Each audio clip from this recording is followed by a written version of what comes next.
Hey everyone, this is at Dave Chensky on Twitter, and I'm here with at Joy of Napping, and we just saw the movie Pacific Rim Uprising. Pacific Rim Uprising is the follow-up to Guillermo del Toro's Pacific Rim, which is a film that both of us really enjoyed. I had heard pretty rough things about this movie going into the theater. What did you think of Pacific Rim Uprising?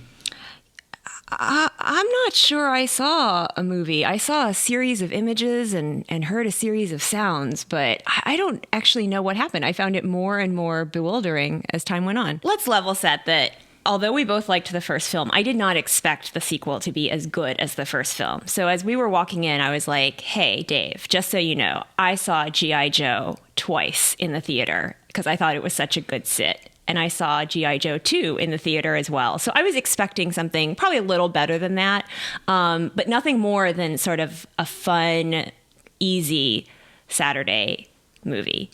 What I think was so challenging, and I don't think the movie had no merits at all, but what I found so challenging is that people had to behave in completely insane ways constantly, and the plot just had to lurch from thing to thing.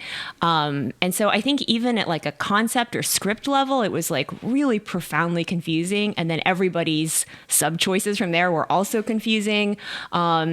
And I thought the battling, it got a little better toward the end, but still incomprehensible, like what happened or why. It's pretty rough.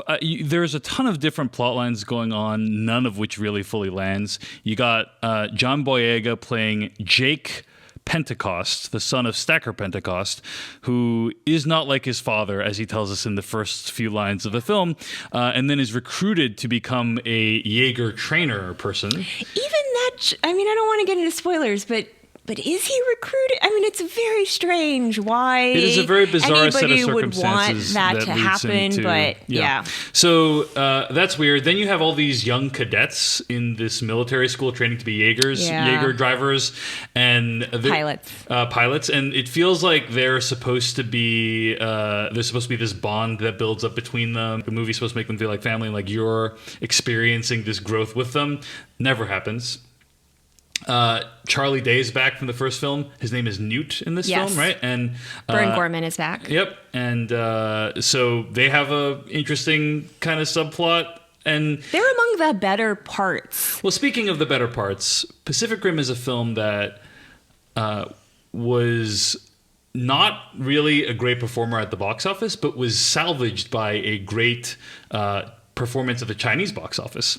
And nowhere is that more evident than Pacific Rim Uprising, in which a ton of Chinese characters are introduced.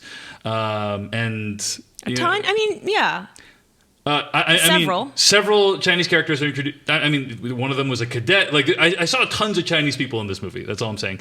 There was a version of this movie that had Chinese subtitles playing in downtown Seattle. Right. So, actually, there are probably a solid 10 to 15 lines in Mandarin. And when an American tries to speak Mandarin, they get shot down for how bad their Mandarin is overtly on the screen. If we're talking about things that this movie does well, one of the things that it does well is that for the first time, a white person speaks Mandarin in a terrible accent and gets called out on it by a Chinese person. Yeah. In every other film where a non-Chinese person speaks with an awful accent, everyone just is like, oh yeah, that's how a normal Chinese person sounds. It's really not, and I'm really glad that they called it out on this film. We were cringing in the theater at first at the bad accent, but that turned out to be the joke. And I actually thought the actress, the lead Chinese actress, was very good. I thought she had probably the best role. Great screen presence. Absolutely great. Amazing outfits. Really, yes. I actually was like, how can I dress like her? Yeah. What can I be doing to be more like her? I knew you'd appreciate the fashion. She's also a CEO. Yeah. I think that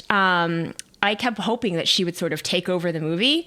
And then to the extent that she did, she then started to behave like everyone else in the movie, which is really inconsistently. And so then I was like, oh, maybe this movie's problem is not who they chose to put at the center, but actually just structural. Well, speaking of people that they chose to put in this movie, when you were young and hanging out with friends, was there ever one friend that tagged along that you don't know why they were there because no one invited them, but they just happened to show up all the time? Because the modern movie equivalent of that is Scott Eastwood. Oh. He just shows up everywhere. The first 15 minutes of this movie were not that bad. Would you agree with me? Scott Eastwood will leave you longing for the charisma of Sam Worthington. Scott Eastwood will leave you desirous of the acting chops of Garrett Hedlund. I mean, this is a guy who has no redeeming qualities as a screen actor, other than that he's fairly attractive. Do you agree that the first 15 minutes were okay? Of Scott Eastwood or of the movie? And then Scott Eastwood shows up, and I just have this really sinking feeling in the pit of my stomach, because John Boyega has been able to deliver boatloads of exposition, but managed to make it somewhat interesting and charismatic. Yeah, John Boyega is a great screenwriter. He's funny. Yeah, he's had to interact with a child actor, which is like difficult to do, but they have some amount of sort of chemistry and banter. But then Scott Eastwood shows up, and you know that the same level of material in his mouth is just gonna. It's like he has marbles in his mouth. I feel it's just rough. There is a woefully underdeveloped love interest story between Scott, like a love triangle. It's barely a triangle. Like what does she do? Yeah. Is she a pilot or a staff person, or she has no characteristics? Yeah, but nothing lands in this film. Like there's a bunch of components of better films that are shoved into this movie, like this cadet story training, this like redemption of John Boyega's character, and like coming back from his father's living up to his father's legacy, and then this like love triangle thing going on. None of it works. A sad tragic death, a sad tragic flashback, a lot of stuff happens. But none of it really works. In my opinion, it's an amazing amount of plot for an hour and 55-minute movie. Staggering amount of plot. I think that one of the great things about Pacific Rim is that you really felt the weight of these gigantic machines. And when they're in the water, and when they interact with cities like around them, it really feels like it feels like an enormous machine, and like that you're looking at something of that size and weight smashing something. And in this movie, it looks more like Mighty Morphin Power Rangers.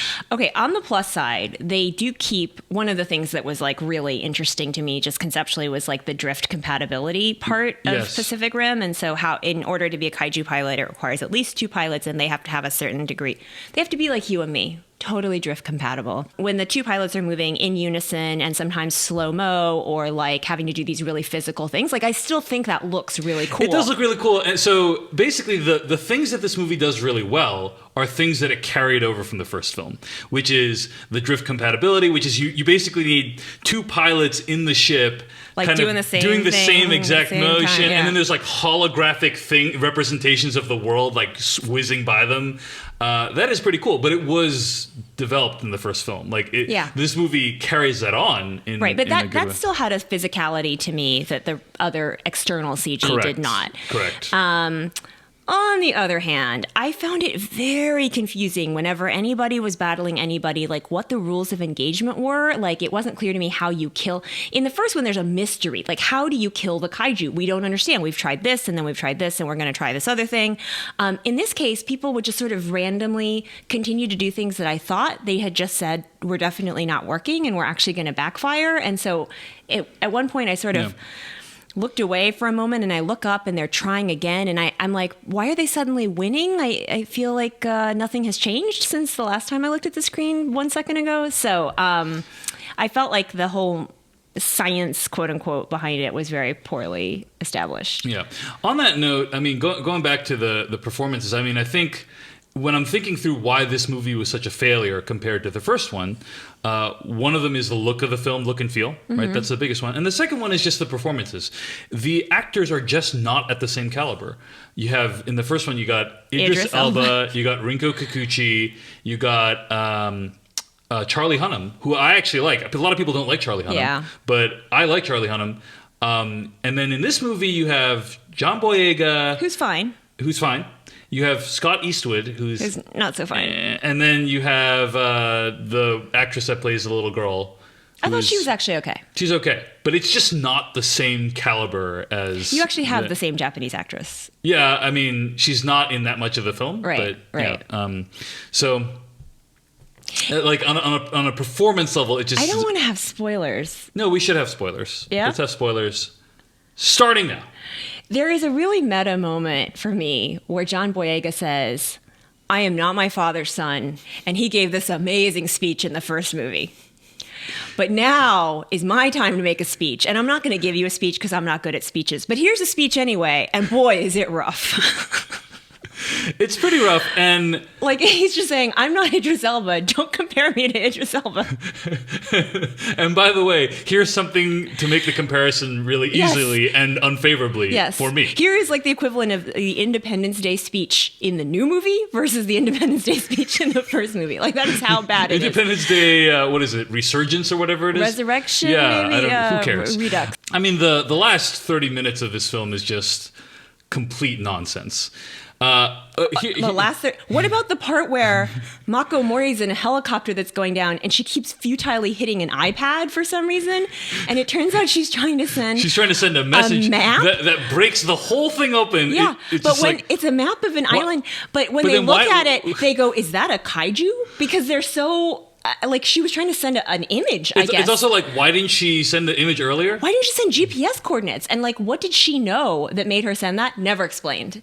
Another thing that's great about the film as well that I couldn't like give away until the end is that they positioned the Chinese woman in this film to be the villain. Like you think this is clearly the villain of the film. She's like the corporate cold person. Yeah, totally. She's clearly the villain of the film. And then you find like basically spoiler, you find out at the end that she's not the villain. Yeah. It's actually the American guy. The American guy is the villain. Yeah.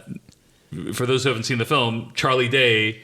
His character, Newt, is the villain of the film. And so I thought that was like a pretty cool reversal. Yeah. And those are the only two things that I think this movie does well. Even the music from the first movie was great. Yeah, the music, like you it's have like a slam chilling, dunk. it's stirring, and then like that music starts 2/3 of the way through the movie, and I'm like, it's on, it's finally on. We're really getting to the part where they spent the budget on this thing, and then they used the music for like 12 seconds, and then they switch. Did they not have the rights to their own music? I don't understand. They had the rights. It's just like a pale shadow of its former self, very much like the movie as a whole. So, okay. That's it. She's at Joy of Napping. I'm at Dave Chensky. See you later. Farewell.